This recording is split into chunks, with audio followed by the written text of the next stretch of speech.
Alright, hello, good day, kamusta kayong lahat? This is Sir Lupet at sisimulan natin ang isang panibagong series. Ngayong nandito na tayo sa Strengthened Senior High School Curriculum.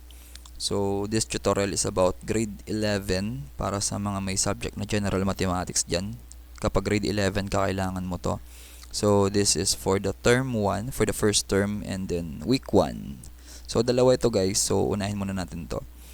Ang gagawin natin dito is we're going to calculate weekly or monthly wages galing sa ating annual salary. Yan. Wages from an hourly rate. Kasama rin yung mga situation na there are times na may kasamang overtime and then other allowances. So, magiging magkano ang kanyang weekly or monthly wage kapag may mga ganyang condition. Then, kasama rin yung mga earnings na based sa commission or sa piecework. Okay, so diretso na tayo. Formula kaagad, okay. So, una dito is yung annual salary. So, ang gagawin natin, we are going to convert the annual salary papunta sa weekly or monthly wage. So, ang purpose nito is para malaman mo magkano yung kinikita mo weekly or monthly. So, para makuha mo yung weekly wage, gagawin mo lang yung annual salary. Pag sinabing annual salary, yan yung kinikita mo sa loob ng isang taon. Yan yung kabuuan. So, dinidivide natin sa 52. So, bakit dinidivide sa 52? Kasi sa loob ng isang taon, meron tayong 52 weeks. Yan lang yung formula. So, weekly wage is equal to annual salary divided by 52. Para naman sa monthly wage, meron tayong formula na monthly wage is equal to annual salary. I-divide mo lang sa 12. Bakit? Kasi meron tayong 12 na months sa isang taon. So, meron tayong example dito. Let's say, ang kanyang annual salary ng isang worker ay 624,000. Yan, for example sa akin yan. De joke lang. So, 624,000 ang kanyang kabuuang kita sa loob ng isang taon. So, ano yung weekly wage niya? So, para makuha mo yun, divide mo lang yung 624,000 sa 52 and meron siyang kinikita na 12,000 kada linggo. Ngayon, kung monthly wage na may pinag-uusapan, i-divide mo lang yun sa 12 and you will see na meron siyang 52,000 pesos na kinikita sa isang buwan. Ayan. So, pangalawa, paano naman yung hourly rate? So, i-convert natin sa earnings. Ano yung total earnings niya? So, pag sinabing hourly rate, yan yung binabayad sa'yo kada oras kapag nagtatrabaho ka. So, yun. Para lang malaman mo kung ilan yung total earnings mo, ang ginagawa lang is wage is equal to yung hourly rate, tinatimes mo lang sa kung ilang oras bang nagtrabaho. So, for example, meron kang hourly rate na 150. Ibig sabihin, ang binabayad sa'yo ay 150 pesos kada oras. Ayan. Tapos, ang total hours na nagtrabaho ka ay 40. Let's say, 40 hours. Ayan. Ano naman yan? Hindi naman yan sa isang araw kasi 24 hours lang. So, 40 hours yan kasi yan yung naipon na oras na nagtrabaho ka bago ibigay yung sahod. So, ang gagawin mo lang, 150 times 40, meron kang total wage na 6,000 pesos. So, that is how we convert the hourly rate papunta sa earnings. Next. Minsan naman, kumikita tayo dahil sa ating mga overtime. Yan. So, pag sinabing overtime, it is usually paid at a higher rate. So, dagdag pa yun bukod dun sa regular mong sinasahod. So, ang ginagawa, for example, may mga times na yung overtime ay 1.5 times the normal rate. So, tingnan natin dito paano mag-a-apply yun. So, para malaman mo yung total pay, yung kabuang bayad sa'yo, gagawin mo lang muna is yung regular hours times the rate. So, parang ito yung kanina, yung hourly rate. Ayan, yun yung first part. Then, idadagdag mo yung overtime hours, kung ilang oras yung sinobra mo sa trabaho. Yan. And then, magkano yung rate mo kapag nag-overtime ka. So, para malaman yon, lagyan natin yung mga given. For example, ang hourly rate ay 200 pesos per hour. Tapos, yung regular na hours ng pagtatrabaho ay 40. Tapos, meron ang overtime hours na 5. So, sumobra ka ng 5. And then, para malaman mo yung overtime rate, ang ginagawa lang dyan is, yung 200 na hourly rate, itatimes mo lang siya sa 1.5. So, let's say yung 1.5 is gawin nating constant for this video tutorial. So, depende na yan sa mga nagpapasahod kung ang kanilang overtime rate ay let's say 1.6 o doble, mga ganon. So, commonly 1.5 ang ginagamit. So, 1.5 ang overtime rate times mo dun sa hourly rate na 200. So, meaning meron siyang overtime rate na 300 pesos. So, let's compute for the regular pay. Ang magiging regular pay niyan is yung 40 na regular hours times mo dun sa 200 na hourly rate. Parang yung kanina lang yan. Yun dito. So, doon pa lang, wala pang overtime ito, meron na siyang 8,000 pesos. Now, sa overtime pay, i-times lang natin yung overtime hours. Sumobra raw siya ng 5 oras.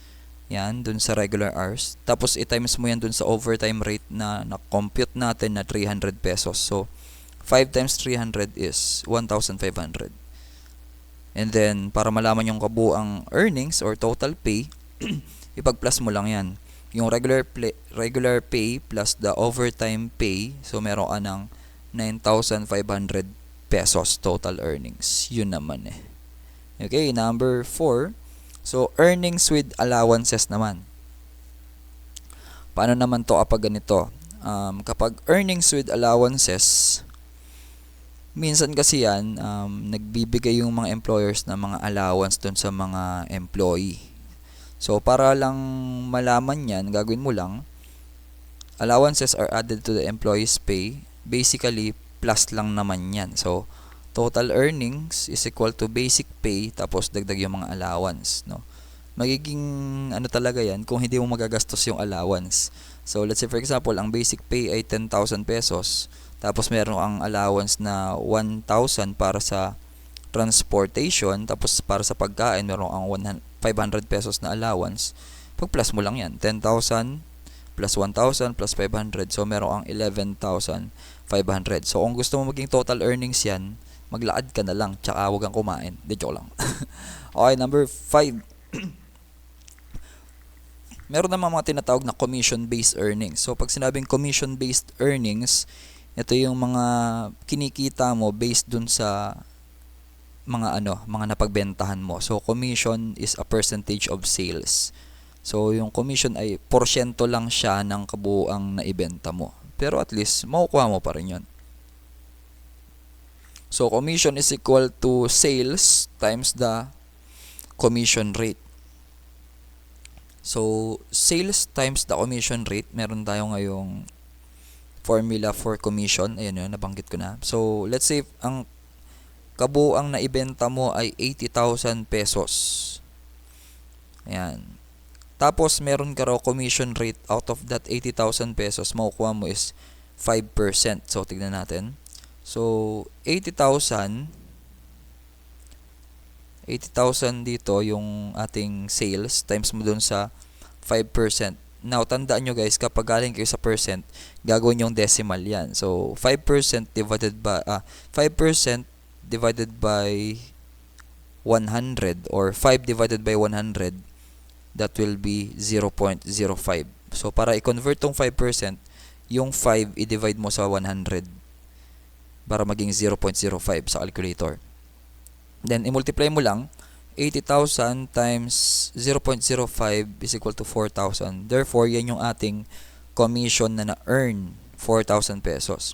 Let's say, for example, merong ang base salary, ito talaga yung fixed na sinasahod mo. So, para makuha mo yung total earnings, ang base salary mo, for example, ay 15,000.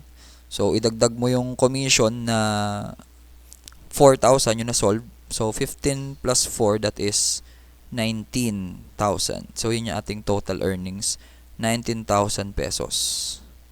Yan, guys. Next. Now, meron naman mga piecework earnings. The workers are paid for each item produced. Meron kasi mga trabaho minsan na gagawa sila ng ganito, mga per piece, per piraso, parang ganon. So, yun ang kikitain nila. So, ang formula dyan, earnings is equal to number of items and then rate per item. So, kung ilan na magagawa mo, mas maganda, mas marami sasahurin mo. Let's say, for example, merong ang 350 items na produce. So, let's say, ano ba yan maganda? Let's say, paso. Yan, ginagawa yung paso, 'di ba? So, let's say kada paso ay nagkakahalaga na 12 pesos.